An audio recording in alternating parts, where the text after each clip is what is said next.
Gracias por continuar con nosotros en El Despertador y ya tenemos a nuestro invitado de este día, bastante oportuno. Se trata del general retirado, pero muy activo, Juan Manuel Méndez, que es el director del Centro de Operaciones de Emergencia COE, a quien le damos la bienvenida. Gracias, Esteban. Buenos días, señora Nemitila. Buenos días al país.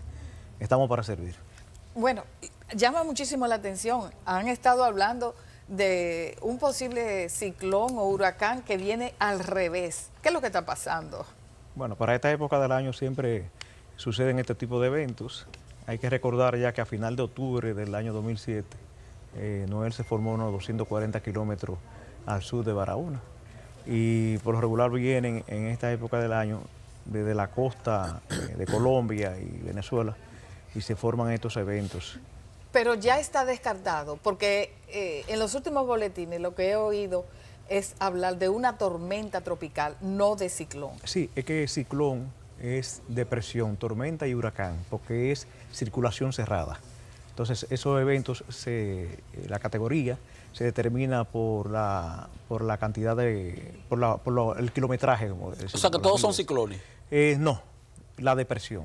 Cuando tiene circulación cerrada, que se le llama ciclón. Okay, depresión, tormenta y huracán son ciclones tropicales. Ya, entonces... Bueno, eso es lo que me ha enseñado la ONAME. que ha tenido que aprender. Porque yo no soy meteorólogo. Hemos visto que hay 14 provincias en alerta en este momento, entre alerta amarilla y alerta verde. Y seguro que hoy ya a las 11 de la mañana va a variar. Sí. A las 11 de la mañana va a variar, pero tenemos en alerta amarilla Pedernales, Barahona, Elías Piña, Independencia, San Juan, Azua, Dajabón, Bajorúco. En verde, provincia de Santo Domingo, Distrito Nacional, Peravia, San Cristóbal, Monseñor Noel y San José de Ocoa. Es importante que la población le dé un estricto seguimiento a las informaciones que emanen de la Oficina Nacional de Meteorología, que es el organismo técnico científico que debe informar tanto a la población como al Centro de Operación de Emergencia con la finalidad de elevar o de ampliar los niveles de alerta, al igual que también de las informaciones que se emitan desde el Centro de Operación de Emergencia, que es el organismo oficial y vocero del gobierno en situaciones de emergencia. General, la integración de los demás organismos del Estado que están integrados en que forman parte del COE como tal, de manera institucional, ha estado activa, porque vimos que en algún momento usted llegó a quejarse de que no estaban participando. Principio, usted sabe que a veces hay personas que desconocen cuál es el accionar y qué es lo que dice la ley, pero la ley 147, en su artículo 12, 147-02, del 2002, establece que el Centro de Operación de Emergencia coordinará todas las acciones de preparación y respuesta ante desastres del país y es el vocero del gobierno en situación de emergencia. Después lo han ido entendiendo y el mismo presidente pues ha ido ya en dos ocasiones al Centro de Operación de Emergencia y él arenga a su tropa. Es decir, que desde el presidente hacia abajo todo el mundo tiene que integrarse. Sí. ¿Cómo lidiar con las lluvias? Porque a eso es que tenemos que temerle, ¿verdad? Sí, con tantas casitas vulnerables. Hablaba con Esteban esa parte fuera de cámara, sí. Y él decía con mucha propiedad de las situaciones de vulnerabilidad. Y nosotros lo que manejamos emergencia durante muchos años sabemos que la naturaleza no causa desastre. El hombre construye vulnerabilidad. Porque al momento de usted, por un tema de ordenamiento territorial, usted, terrenos que no tienen vocación para asentamientos humanos, lo utiliza para eso, pues usted sabe lo que viene. Entonces, construcciones informales, donde deben intervenir no solamente el Ministerio de Obras Públicas, porque a veces le dejamos todo a Obras Públicas, sino también en los distintos ayuntamientos. Las alcaldías tienen un rol fundamental en el tema de ordenamiento territorial. Sí, y a propósito de eso, de ordenamiento territorial, ya tenemos una ley que pasó en el Congreso casi 20 años, pero como que no se siente el impacto. Bueno, pero ¿Qué hacer? Dicen los abogados, sobre todo en latín, dura ley se lee. Es decir, la ley es dura, pero es la ley. Tenemos que nosotros aplicar la ley y entender que al momento de la promulgación de la misma, desde ahí ya es oponible a terceros. Tenemos que cumplir lo que dice la ley. Sí, el ordenamiento territorial tiene que cumplirse. Cuando uno viaja a San Cristóbal y regresa hacia Santo Domingo, se ven esas casitas colgando, como si fuera un nacimiento, como si fuera... Entonces, una se pregunta, ¿y cuándo las autoridades, cuánto vamos a esperar para quitar esas casitas de ahí? y Bueno. trasladar a esa gente a otros lugares donde sus vidas no peligren. Miren, el tema de la vulnerabilidad siempre va a existir, por lo que le acabo de señalar. Es un tema de que va desde lo socioeconómico hasta el mismo que acabamos de señalar, del ordenamiento territorial, y viene acompañado, como decía Esteban, de la pobreza.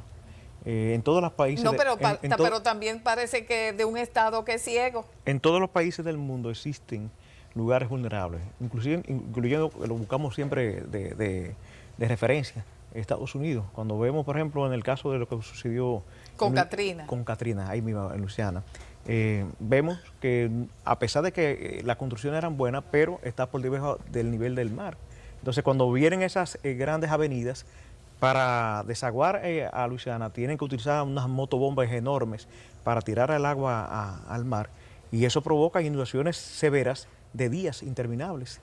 Entonces la vulnerabilidad va a existir porque también con el cambio climático, que es una realidad, el calentamiento global, pues ya los eventos son más severos, cada vez más. Si lo que nosotros antes veíamos en valores acumulados de 24 horas, ahora vemos precipitaciones que en 4 o 5 horas te generan inundaciones severas que en meses tú no las recibes. Pero Juan Manuel, sin embargo, hay una situación de, pudiéramos decir, de responsabilidad de nuestra clase política, independientemente de qué partido nos esté gobernando, y hablando de las últimas décadas.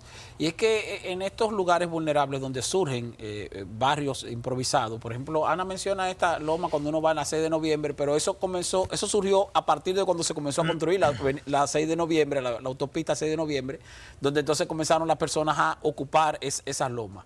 Pero luego tenemos el problema de que nuestras propias autoridades oficializan esas zonas vulnerables en vez de impedir que se produzcan. Cuando digo que oficializan es que luego le llevan asfalto, le llevan aceras y contenedores, le llevan agua, le llevan electricidad. Entonces ya automáticamente cuando el Estado le lleva servicios a una comunidad, pues se está oficializando esa comunidad, aún sabiendo que no debería existir en ese lugar.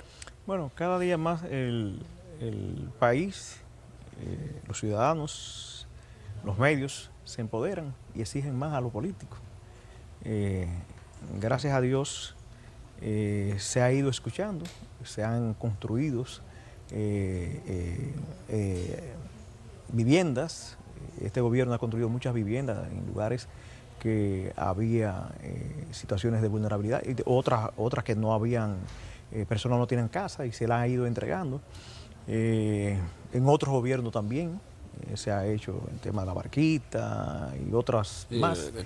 Boca de Cachón también allá en el Boca de Cachón, suroeste. que tiene también sus aristas ahí. También en San Juan, en el tema de la Mesopotamia, que vi una construcción ahí, igual que en el Rillito de La Vega, que no me cuadra un poco por el tema de las crecidas que pueden producirse de esos ríos, pero se ha ido mejorando. ¿Y cuáles son las aristas que tiene el Boca de Cachón? Bueno, ya usted averiguará como buen comunicador. ¿No es verdad? Sí, así nada más, así. Bueno. Pero entonces el asunto de los ríos, sí, en la parte esta de La Vega, que eso próximo también. a un río, por más que tú le pongas Aviones y cosas. aviones y todo eso, yo soy de un campo de La Vega que se llama Pontón. Entonces mi mamá, que es de ahí, me decía que lo que es del río vuelve al río. Sí. Sí. Entonces a veces se secan los afluentes y todo eso, pero cuando vienen esas lluvias que son así prolongadas y con una milimetría asociada muy fuerte, reaparecen esos desastres, y es por eso, porque construimos entonces en el cauce, en lo que era. Mira, hay que ver, porque yo vengo de Pontón, lo que era, por ejemplo, el desagüe natural de allá, que ya ahora es urbanización, está urbanizado. Entonces, cuando vienen las lluvias fuertes, de la misma ciudad baja hacia Pontón, buscando el cauce natural, y causa muchísimas inundaciones. Y es porque nosotros, los seres humanos, construimos en lugares que por naturaleza son desagües naturales. Bueno, por eso decía de un Estado ciego, porque el Estado debería, yo no estoy hablando de un gobierno en particular, en general, El Estado, porque el Estado lo componemos todos. impedir que se construya. Las donde alcaldías no se debe. tienen que jugar sus roles, Claro, no solamente dejárselo a los gobiernos. así Juan es. Manuel, Pero son gobiernos locales. Sí, volviendo a la prevención, por ejemplo, se anuncia que vamos a tener cerca de 140, 170 milímetros de lluvia. Digo, Así en general, eso va... En valores acumulados. Sí, eso va a variar en el próximo boletín. Sí. Aquí sabemos, en la capital, dónde se forman los grandes charcos. Lo sabemos los conductores de vehículos, porque no queremos que nuestros carros se queden ahí. Sí. Entonces, ¿cómo se explica? Como que no exista un plan de que si en el elevado no, el desnivel de la 27 de febrero con Núñez de Cáceres, creo que alguien mencionaba, se produce un charco. Entonces, ¿por qué eso no se soluciona? Bueno, hay soluciones. O sea, antes de que ocurran eventos, antes de que la gente tenga antes de que se ahoguen los vehículos. Hay soluciones que son parciales, otras que son todavía intervenciones más fuertes, pero no es defendiendo ni a Obras Públicas ni la alcaldesa nuestra, que ambas entidades son bastante dinámicas y hacen su trabajo porque lo he visto, lo he coordinado con ellos.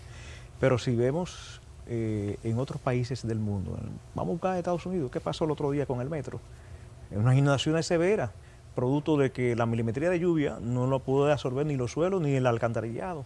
Entonces, es que estamos viendo ya eventos extremos en corto tiempo.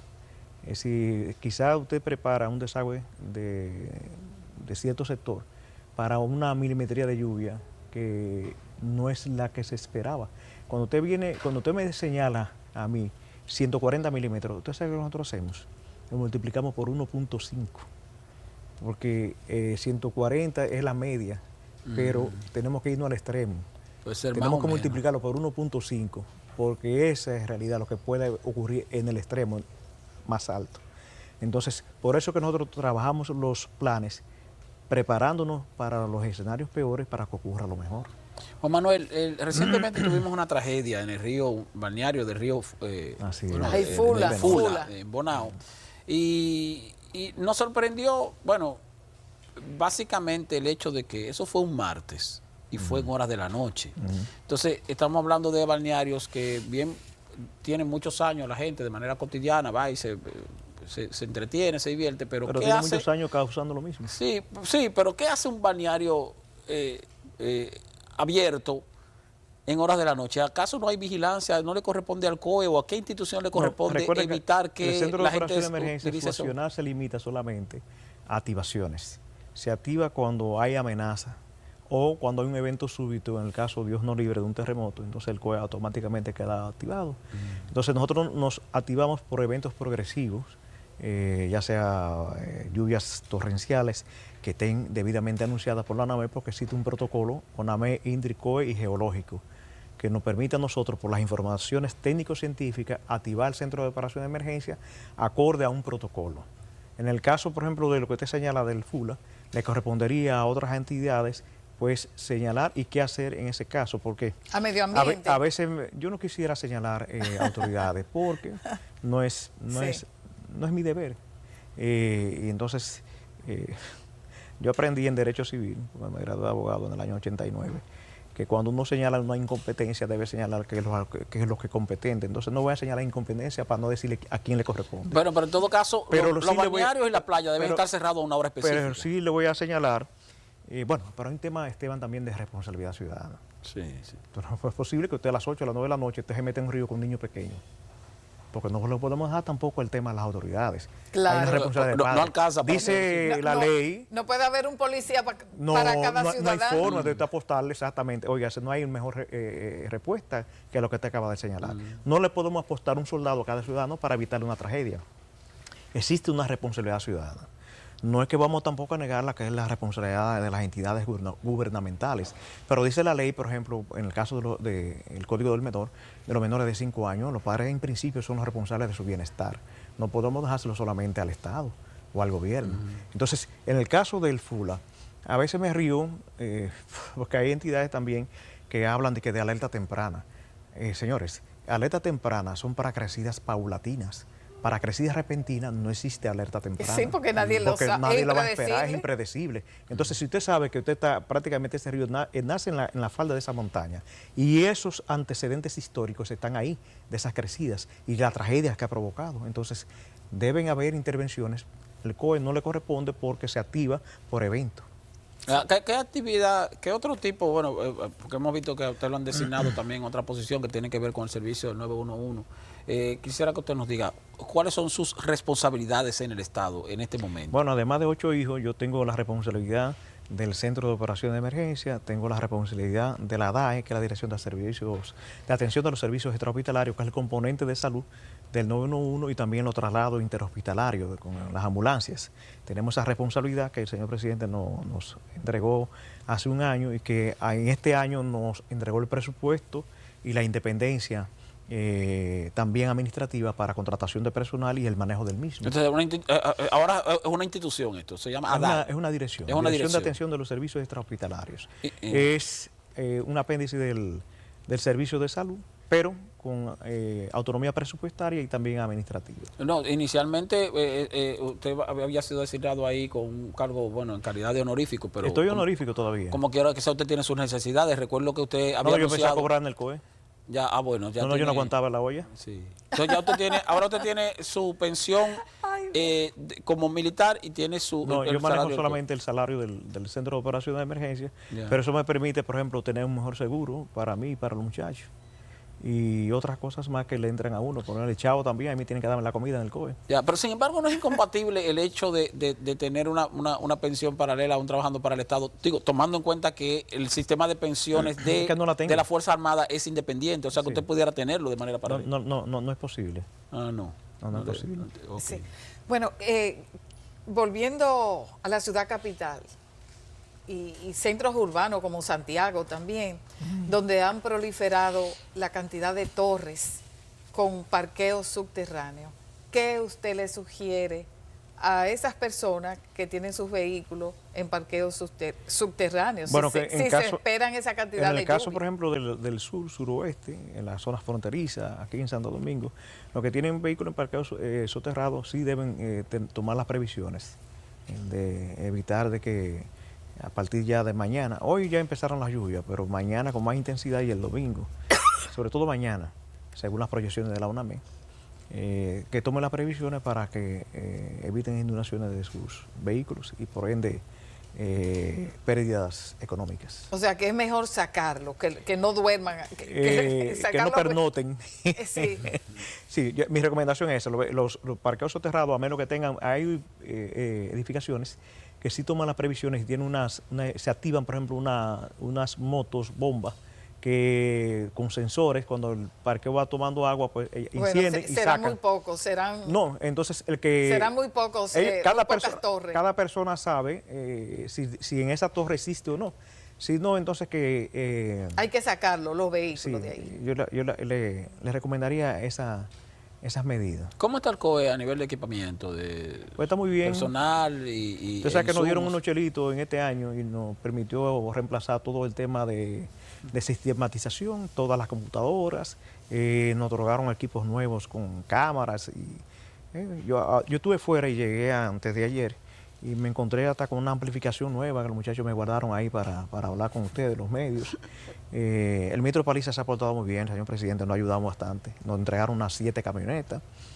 Así que ahora sí podemos decir que el COE es rico. Ah, importante eso. Qué bueno, qué bueno. Sí, no, y el hecho de que el presidente haya... Usted dice que ha ido en 2 ocasiones. En 2 ocasiones. Es el único presidente El que ha único visitado presidente que ha visitado el COE en 2 ocasiones, así es. Ya. Eso Sí, me bueno, y lo enorgullece. hemos visto presidir. Sí. El presidente es bastante activo en esa parte con el tema de los desastres. Muy proactivo. A veces yo le digo, señor presidente, no se ponga tanto, pero que va, no. Es incansable. Yo no he visto una persona con una capacidad de trabajo como él. En el caso... Es tan trabajador que no deja dormir a uno. Tipo, a la 1, Sí, a las 2 ya, de la mañana ya. te escribe. y He te oído llama. varios funcionarios que Ay, me han ay. dicho eso, sí. Sí. Que el Son- hombre llama a cualquier hora, no respeta enorgullece. hora. Eso ha obligado a que, por ejemplo, yo tenga que bajar 20 libras y a caminar más para ponerle un poquito más activo. Y mantener el teléfono con No, sonido alto. El teléfono, desde siempre, yo duerme al lado mío. Pernota, porque Ya. nosotros los guardias no dormimos, pernotamos. Juan Manuel, recordamos que el presidente Luis Abinader, cuando se produjo la tragedia de San Cristóbal, le dio la vocería oficial de todo ese proceso al director del COE. Sin embargo, hemos visto quejas de personas de allá sobre situaciones de que no se le ha dado seguimiento a identificación de algunos cadáveres que todavía quedan pendientes o de algunas ayudas, la investigación. el resultado de la investigación. Entonces, bueno, quisiéramos saber todo esto. La vocería que nos entregó el señor presidente era de la coordinación en sí de la respuesta inmediata.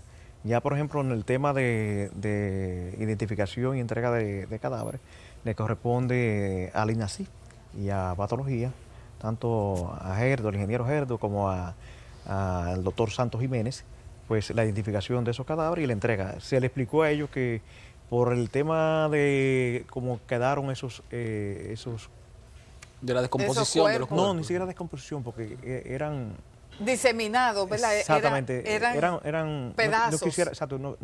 No quisiera utilizar por el tema del respeto que me merece esa familia, esos términos, porque son despojos humanos.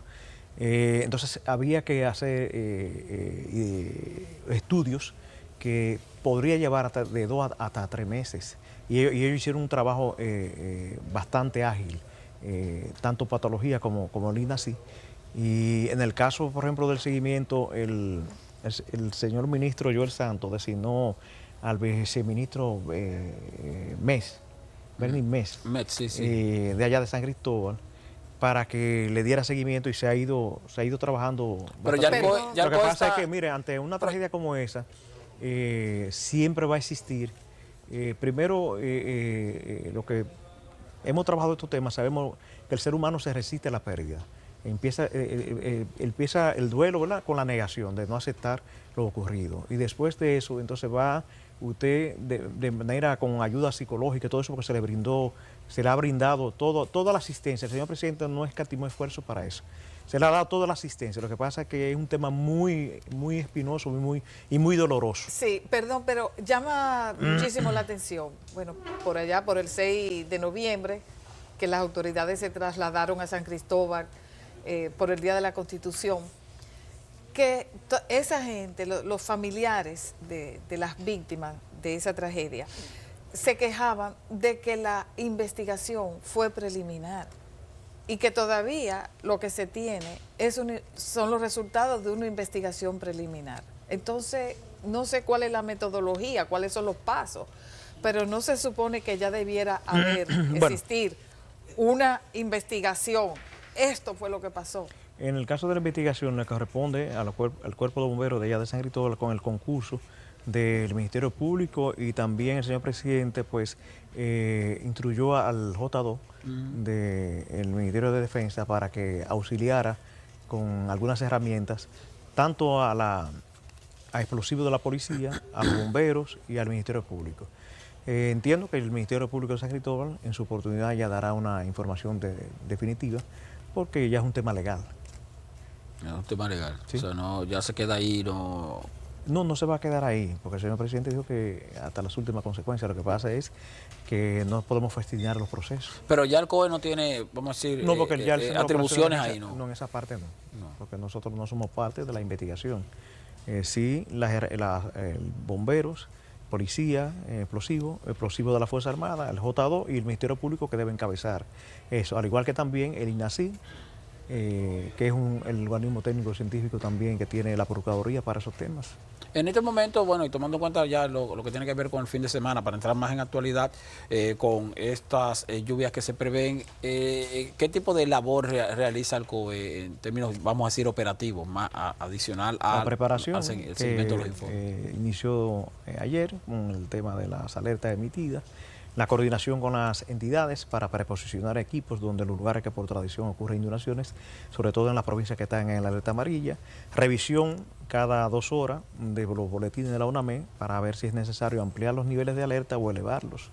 Entonces ya, como señalaste, a las 11 de la mañana nosotros vamos a rendir unas nuevas informaciones que van a ampliar niveles de alerta y también van a elevar a otras provincias pero los hace niveles movimiento de personal, en sí, términos sí, de ambulancia, naturalmente. personal, Lo que pasa voluntarios. es un protocolo que tiene el Centro de Operación de Emergencia con las 22 instituciones que forman parte del mismo. En principio, nosotros con los niveles de alerta en que estamos, ya las instituciones empiezan a preposicionar equipos, a observar en las provincias alertadas, en alerta amarilla sobre todo, el tema de las evacuaciones que deben realizarse, y cuando el Centro de Operación de Emergencia determina a partir de las 11 si las alertas que debemos emitir señalen que las evacuaciones deben ser obligatorias, pues se van a producir. Sí, pero parece que, según informó Jaycee Capellán, que estuvo en ONAMED, había variado un poco hacia el oeste.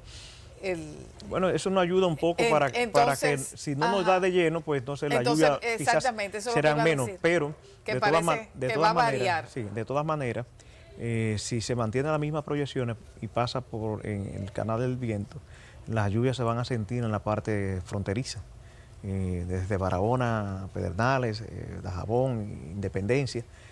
San Juan hay que tener pendiente con la presa de Sabaneta, es una presa que el día pasado estaba vertiendo libre y no hay control sobre la misma, entonces por eso emitimos un nivel de alerta amarilla en San Juan, que debemos entonces mantener un constante monitoreo de esos niveles de la presa. Pero se supone que el INDRI, por ejemplo, que es el responsable de las presas, monitorea todo. Sí, naturalmente que sí, cambios. pero en el caso, por ejemplo, de la presa de Sabaneta es de vertido libre, ahí no hay control.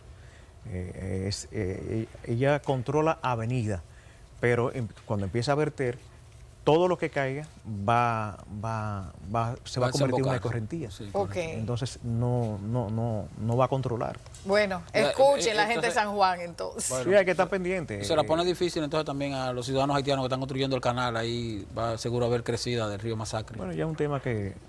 Lo digo porque Dajabón también está en alerta. Como se trata de otro país, el COE nada más llega hasta la frontera. Sí.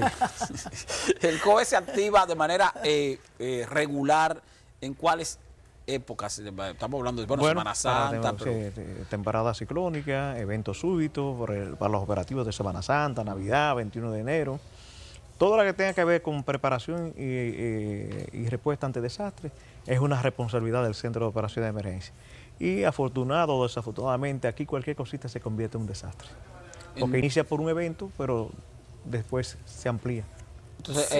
Bueno, como usted dice, que el peligro no son los eventos naturales, no es la naturaleza el peligro, la construcción de la vulnerabilidad. Los seres humanos, cómo, exactamente, cómo se asientan, cómo se comportan. Sí, porque la naturaleza tiene su mecanismo de renovación.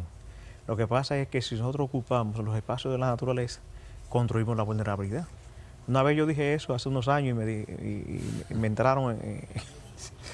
me entró un tratadista y me dijo, entonces, pero usted habla, es un tema socioeconómico que tiene que ver los gobiernos. Yo no te estoy diciendo a ti si es socioeconómico o no, yo te estoy diciendo que el hombre construye la vulnerabilidad. Ahora, yo no me voy a detener a analizar a qué gobierno le corresponde nada, porque todos tienen sus responsabilidades. Sí, ya no se habla de los Samas, por ejemplo, de las personas que viven a orilla del río Sama y parte del río Isabela. No, ellos se hablan porque hay lugares que... No, porque hubo desalojo. Sí, pero todavía en otros gobiernos. Sí, hay lugares donde existen todavía construcciones que nos obligan a nosotros a emitir los niveles de alerta y sobre todo en esa parte de los Samas, cuando vienen esa crecida. Entonces, ¿sabes que se origina en Monte Plata?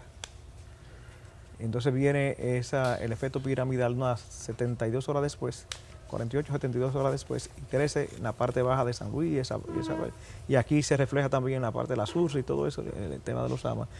Y yo recuerdo, perdona que hable en primera persona, que una vez me llama un presidente y me dice, general, el tema de los Samas que lo está represando, el puente flotante está represando el río. Digo, no, señor, el puente flotante, como bien lo señala, flota. Lo que pasa es que cuando se acumula la lila, la gente la ve y dice que le está represando, pero lo que viene es, cuando vienen esas tormentas... Toda la basura sí, no, se detiene en el puente flotante. Es la marejada. Cuando crece el mar, represa el río de manera natural. Entonces se ve el cúmulo de lila alrededor del puente flotante y cuesta más elevar el puente flotante que puede romper los cables elevarlo para quitarle esa percepción a la población. Causa más daño. Lo que hay que, básicamente, la Armada se encarga con equipos de retirar esa isla y no se ve entonces esa parte de esa represión. Pero es bueno, digo yo que es bueno en el sentido de que toda esa basura, todo ese plástico que se acumula en el puente flotante no llega al mar. No, claro. O llega menos. Llega menos.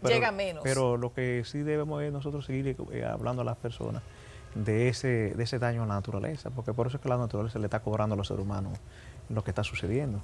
Todas esas agresiones a la naturaleza son lo que estamos viendo en el día de hoy. Ese calentamiento global, el cambio climático es producto de las agresiones de los seres humanos a la naturaleza. En otras palabras, tenemos que caminar hacia reciclaje, que las personas en sus hogares clasifiquen la basura y a los ayuntamientos que se pongan la pila, por fin. Y no tirarla también en esos desagües, en esas cañadas. Por ejemplo, vemos aquí en la parte de los ríos y esa zona, que cuando vienen esas crecidas, todo es plástico.